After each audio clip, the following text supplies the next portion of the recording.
بہرحال جب میں نے اپنے والدین سے اس کا مشورہ لیا تو انہوں نے کہا کہ نہیں ابھی آپ کو سیاست کا ٹائم نہیں ہے, آپ اس سیاست میں نہ الجھیں, تو میں نے ان کو معذرت کر دی.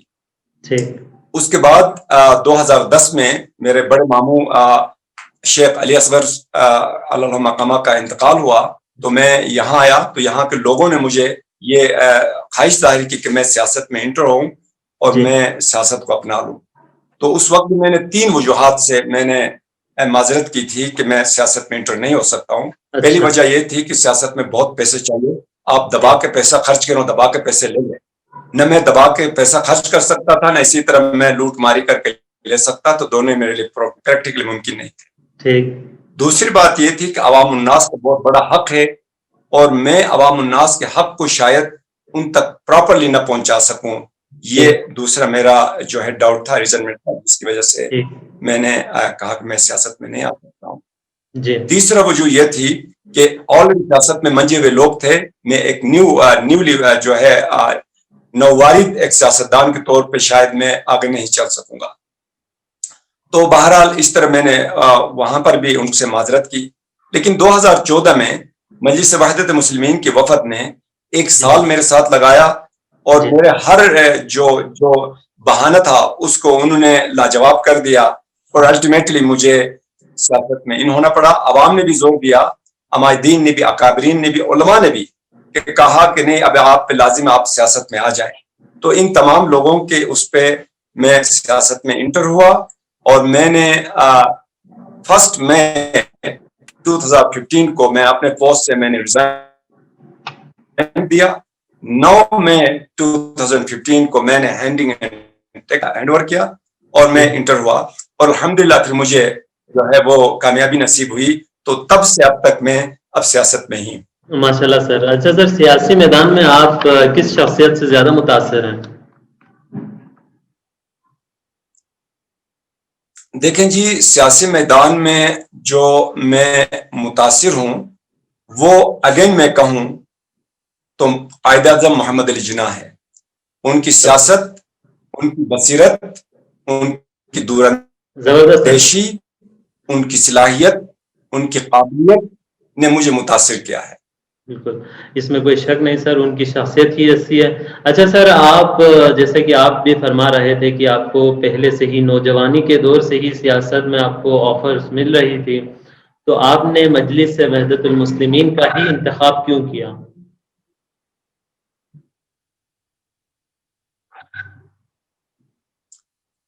دیکھیں جی, مجلس وحدت المسلمین کا انتخاب میں نے اس لیے کیا کہ 2 اہم پوائنٹس تھے جو میرے سوچ اور خیال کے مطابق تھے. جی. پہلی بات یہ تھی کہ حق و انصاف پہ مبنی یہ کام ہو, حقدار تک حق پہنچایا جائے. جی. یعنی کسی کا حق میں خیانت نہ کیا جائے, کسی کی امانت میں خیانت نہ کیا جائے. یہ اس کا میں دلی طور پہ قائل ہوں, ذہنی طور پہ قائل ہوں, شعوری طور پہ قائل ہوں, فکری طور پہ قائل ہوں. دوسرا پوائنٹ یہ تھا کہ ظلم کے خلاف نبرد آزما ہونا, ظالم کی مخالفت میں کھڑا ہونا, مظلوم کی حمایت میں کھڑا ہونا, یہ بھی میرے سرشت کے اندر ہے. تو جو اس پوائنٹ سے, ان 2 اہم پوائنٹس کی وجہ سے میں مجلس وحدت مسلمین میں آیا. اور تیسرا اہم پوائنٹ ان کا یہ تھا کہ مسلم یونٹی, لیکن اس کا نام سے آپ دیکھ لیں, مجلس وحدت مسلمین, مسلم یونٹی پہ ان کا بڑا فوکس تھا. تو یہ بھی میں اس بات کا قائل تھا کہ جب تک امت مسلمہ یونائٹ نہیں ہوگی, متحد نہیں ہوگی, ہم اسلام کے بلندی کے لیے, اسلام کی سربلندی کے لیے وہ کردار ادا نہیں کر سکیں گے, بٹ کر, لڑ کر, ایک دوسرے سے ہٹ کر. تو یہ 3 اہم پوائنٹ تھے جنہوں نے مجھے متاثر کیا اور میں نے مجلس وحدت مسلمین کا انتخاب کیا اور جوائن کیا. اچھا سر, ابھی آپ سیاست میں مجلس وحدت کے پلیٹ فارم سے آئے اور ابھی بھی آپ امیدوار ہیں, تو سیاسی میدان میں سابقہ آپ کا کیا, آپ کے عہدہ آپ کا کیا تھا؟ دیکھیں جی, میں اپوزیشن میں تھا اور میں سمپل ممبر گلگت بلتستان اسمبلی تھا. چونکہ اپوزیشن کے ہونے کی وجہ سے میرے پاس کوئی عہدہ نہیں تھا. گو کہ مجھے یہ جی اچھا سر، آپ کسی بھی مشکل موقع پہ یا سیاسی میدان میں ہو یا کہیں اور، شکست آسانی سے تسلیم کر لیتے ہیں یا آخری دم تک آپ کا مقابلہ جاری رہتا ہے؟ دیکھیں جی، پہلے میں اس بات کا تعین کرتا ہوں کہ ایم آئی رائٹ، جو میرا ویژن ہے، جو میرا مشن ہے، جی وہ اس پہ میں درست ہوں، ٹھیک ہوں. جب یہ میں طے کر لیتا ہوں کہ جو میرا منشور ہے، جو میرا آئیڈیا ہے، جو میرا ٹارگٹ ہے، وہ حق بجانب ہے، تو میں آخری دم تک اس کو حاصل کرتا ہوں، کرنے کی کوشش کرتا ہوں، اور شکست کو قریب بھی آنے کی مہلت نہیں دیتا ہوں ماشاء اللہ جب جی، تک یہ میرے اچھی دم بات ہے.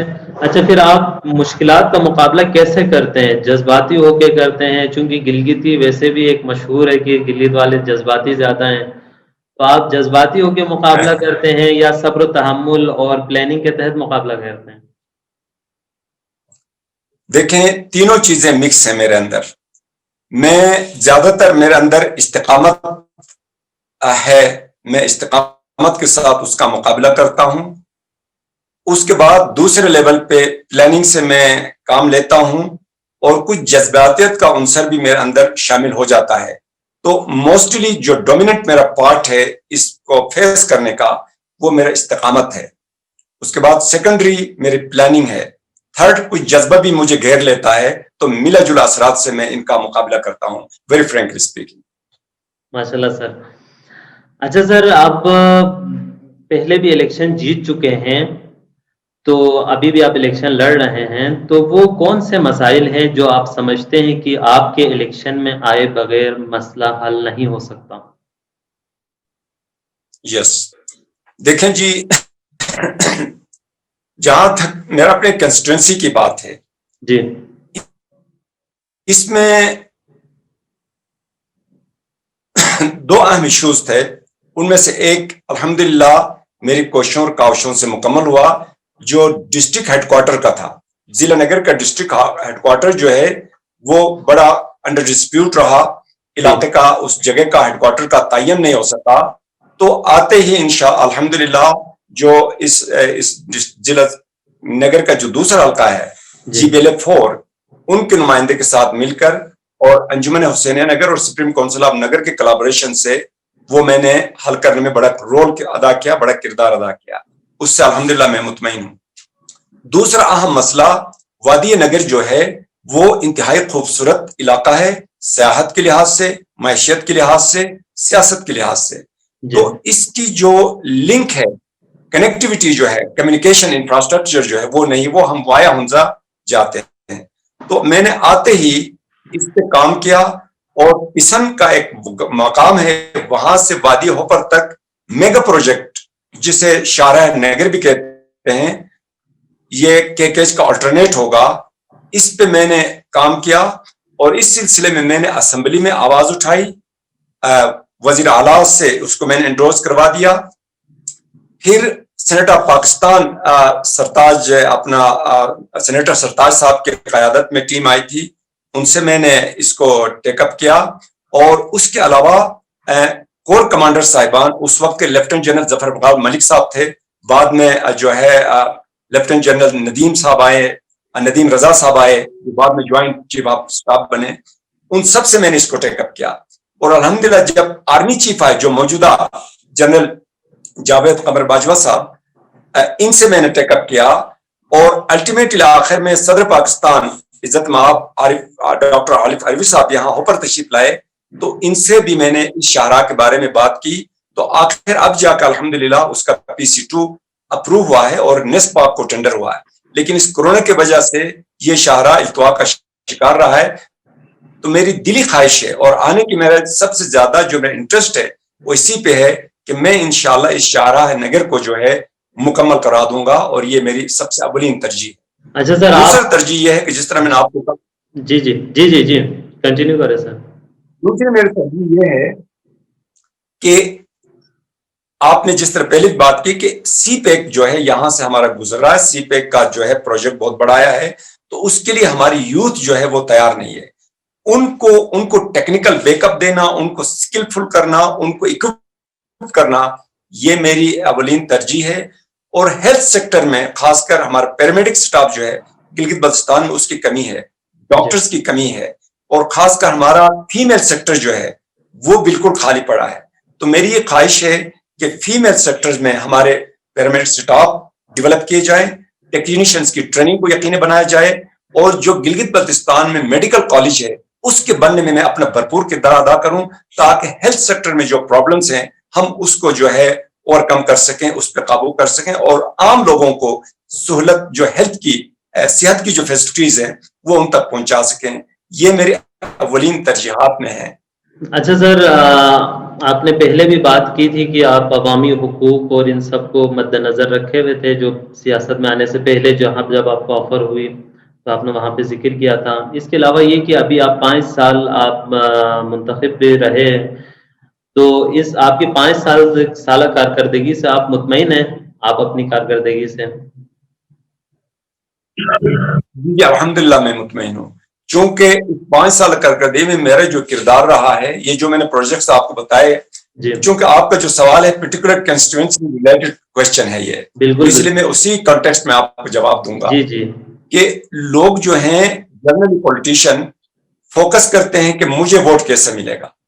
جی اب ووٹ لوگوں کو شادیوں میں جانے سے، اچھا فاتحہ خانے میں جانے سے، تو یہ جو میگا انفراسٹرکچر تھے اس سے لوگوں میں ووٹ بینک نہیں پڑتے تھے. جی تو میں نے وہ کام کیا، چونکہ اکنامکلی یہ جو میں آپ کی شاہراہ کی بات کر رہا ہوں، یہ 3 اسپیکٹ کو کور کرتا تھا. ایک تو آپ کی پورے جتنے نگر کے گاؤں میں ان کی کنیکٹیوٹی، دوسرا سی پیک کا آلٹرنیٹ، تیسرا سیاحت کو یہ بوسٹ کرتا، اور یہ کرے گا نہ صرف نگر کو بلکہ گلگت بلتستان کی یوتھ کو. تو ان پروجیکٹس پہ جنرلی لوگ توجہ نہیں دیتے ہیں اور اس کو اہمیت نہیں دیتے ہیں، لیکن میں مطمئن ہوں کہ میں نے قوم کا بنیادی انفراسٹرکچر جو ہے، بنیادی اکانومی جو ہے اس کو پش کیا ہے، اس کو اپڈیٹ کیا ہے. تو اس لحاظ سے اس کے علاوہ میں نے ہیلتھ سیکٹر میں، ایجوکیشن میں بڑے کالج، سکول وغیرہ اور ڈسپنسریز میں نے بنائی ہیں. چلے سر، یہ اچھی بات ہے کہ آپ مطمئن ہیں آپ کی کارکردگی سے. اچھا سر، دوسرا سوال ایک اکثر رہتا ہے ہمارے، چاہے یہ وفاق میں وزراء ہو، وزیر اعظم ہو، نیچے تک جو سیاسی میدان میں بندے ہیں ان کے اثاثہ جات یا انکم کے حوالے سے کافی دیکھتے ہیں کہ ان کی عوام بھی چاہتی ہے کہ اس کے بارے میں جانیں. تو سر آپ اپنے انکم کے حوالے سے عوام کو بتانا چاہیں گے کہ آپ کے سورس آف انکم کیا ہے؟ جی بالکل جی، جس طرح میں نے آپ کو بتایا جی، میں جاب کرتا تھا، این جی او سیکٹر میں رہا ہوں. میں اپنے الحمدللہ حق حلال کی جو روزی ہے میں اسی سے اپنے گھر والوں کو جو ہے گھر والوں کی کفالت کرتا رہا ہوں، بچوں کی تعلیم کے اخراجات کرتا رہا ہوں اور اپنے اخراجات بھی. جی. اور اب جب میں اس کے علاوہ میری کوئی بزنس، کوئی سرمایہ، کوئی بڑا کام نہیں ہے کلیئرلی. اور اب جب میں سیاست میں آیا 5 سال کے عرصے میں، الحمدللہ یہاں پر بھی میں نے وہی روش، وہی طریقہ، وہی انداز اختیار کیا جو میرا شروع سے، جو میرے شرست کے اندر ہے، جو میری جو تربیت کے اندر ہے، جو میری تعلیم اور سوچ کے اندر ہے، کہ میں حق اور حلال پہ ہی اکتفا کروں. تو الحمدللہ میں نے اسمبلی ممبر کی حیثیت سے جو میری تنخواہ تھی اسی پہ میں نے پورا نظام چلایا. میں نے گاڑی ٹرانسپورٹ کے اخراجات، ڈرائیور کے اخراجات، گھر کے اخراجات، الحمدللہ اللہ نے مجھے برکت نصیب کیا، میں اسی پہ قائم رہا، اسی تک رہا ہوں. ماشاء اللہ سر. اچھا سر، یہ سیاسی میدان میں دوسری پارٹیوں کی طرف سے یا کہیں اور سے بڑی آفرز ہوتی ہے، تو اگر آپ کو کہیں سے کوئی بڑی آفر آئے تو آپ کا کیا ری ایکشن ہوگا سر؟ جی آیا نہیں، مجھے آیا ہے. میں آپ کو کلیئر بتاؤں، چونکہ سامعین اس آپ کے چینل کے تھرو سب سن رہے ہیں، دیکھ رہے ہیں. مجھے سب سے پہلی بڑی آفر پاکستان پیپلز پارٹی کی طرف سے آئی جب بلاول صاحب یہاں گلگت میں تشریف لائے تھے.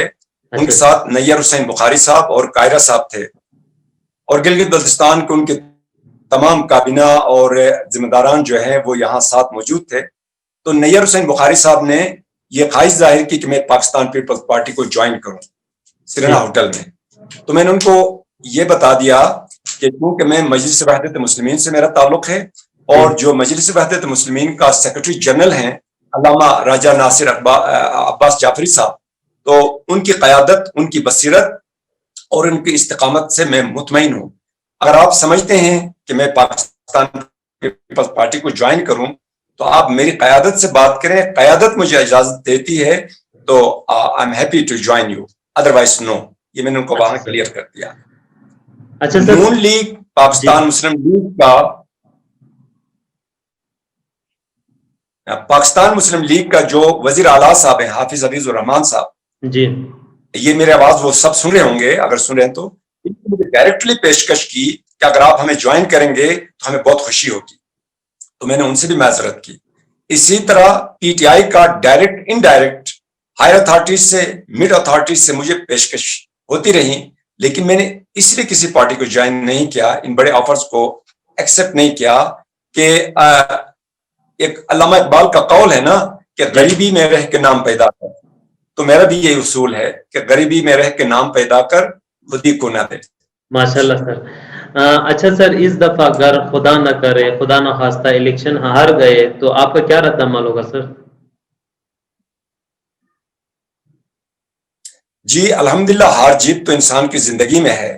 جی, ہار جو ہے عوامی پلیٹ فارم پہ, اسمبلی پلیٹ فارم پہ ہے, لیکن میرے نظر و سوچ کو تو کبھی ہار نہیں ہے. ماشاءاللہ, اس پہ زبردست. تو میں قائم ہوں اور میں اسی کے لیے ہوں, میں ہاروں تب بھی, میں جیتوں تب بھی. زبردست سر. اچھا سر, کچھ خوشگوار یا کچھ ناخوشگوار واقعات آپ اپنے چاہنے والوں کے ساتھ یا عوام کے ساتھ شیئر کرنا چاہیں گے؟ جی یہ ٹوٹلی پرسنل ہے, but I will share it no doubt. دیکھیں, سب سے زیادہ خوشگوار میرے لیے زندگی کا لمحہ تھا 2011 میں, جب میں اپنے والدین کے ساتھ, میری ماں اور میرے والد کے ساتھ مجھے حج بیت اللہ نصیب ہوئی.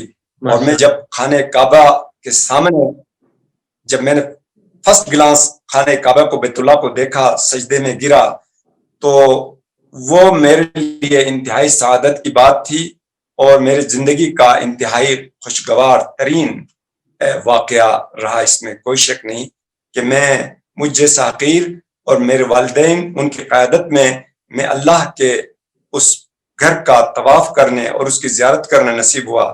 اس سے بڑی سعادت, اس سے بڑی خوشی مجھے اور کہیں زندگی میں اب تک نہیں ملی. بہت سارے چیزیں مجھے نصیب ہوئی ہیں, لیکن سب سے بلند ترین خوشی کا مقام میرے لیے یہی تھا.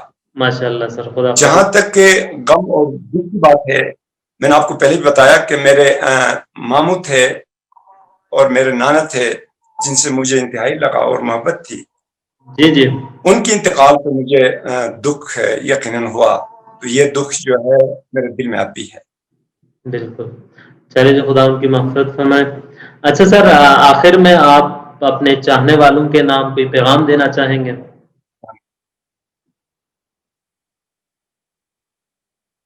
جی بالکل, میں یہ بتانا چاہوں گا کہ قرآن مجید میں جب رسول اللہ سے پوچھا گیا کہ وَيَسْأَلُونَكَ عَنِ الرُّوحِ قُلِ الرُّوحُ مِنْ أَمْرِ رَبِّي, کہ روح کیا ہے, سوال کیا گیا, تو اللہ نے اپنے نبی کو ارشاد فرمایا کہ قُلِ الرُّوحُ مِنْ أَمْرِ رَبِّي, کہ کہہ دو اے میرے پیغمبر, اے نبی, کہ روح خدا کا ایک حکم ہے. ہر فرد, ہر انسان کے اندر, چاہے اس کا جس مکتب فکر سے تعلق ہو, جس علاقہ رنگ و نسل سے تعلق ہو, اس کی بقا اس کے وجود میں اللہ کا حکم تنہا ہے. تو اس حکم کی تعمیل, تعظیم کرتے ہوئے ہمیں انسانیت جو ہے اس کی تعظیم کرنی چاہیے, انسانیت کی قدر کرنی چاہیے. ہمیں رنگ و نسل و مذہب و علاقے میں نہیں پھنسنا چاہیے. ہر ایک کا دین, ہر ایک کا مذہب, ہر ایک کا علاقہ, ہر ایک کا قبیلہ اس کے لیے سب سے اچھا ہوتا ہے, لیکن ان سب سے بالاترین اور سب سے اچھی بات انسانیت ہے. تو میرا سننے والوں کو, سامعین کو یہ پیغام ہے کہ دنیا میں انسانیت کی قدر کریں, انسانیت کو ترجیح دیں, انسانیت کو پنپنے دیں, تاکہ دنیا میں سکھ اور سکون رہے گا تو قیامت میں اعمال ہر ایک کا اپنا ہوگا. آپ کا دنیا بھی سرخرو, آپ کا قیامت بھی سرخرو. یہی میرا پیغام ہے میرے سننے اور میرے چاہنے والوں کو. ماشاءاللہ حاجی رضوان صاحب, بہت آپ نے اچھا پیغام دیا کہ انسانیت کے حوالے سے, یقیناً انسانیت سے بڑھ کر کوئی چیز نہیں ہے. ہم آپ کا بہت بہت شکر گزار ہیں کہ آپ نے اپنے قیمتی اوقات میں سے ہمیں وقت نکالا. بہت بہت شکریہ سر, تو ناظرین یہ تھے جناب حاجی رضوان علی نگر بند سے جو مجلس وحدت المسلمین اور پاکستان تحریک انصاف کے متفقہ امیدوار ہیں. تو بہت بہت شکریہ سر. پوش پہاڑوں کے بیچ الیکشن کی گرما گرمی اور سیاسی حریف ہے آمنے سامنے. اس سیاسی گہما گہمی میں یونٹی نیوز لا رہا ہے آپ کے لیے ایک منفرد پروگرام جس میں آپ جان سکیں گے آپ کے حلقے کے امیدواروں کا ایک نیا روپ جس سے تھے آپ ابھی تک بے خبر. تو دیکھنا نہ بھولیے پروگرام امیدوار کون.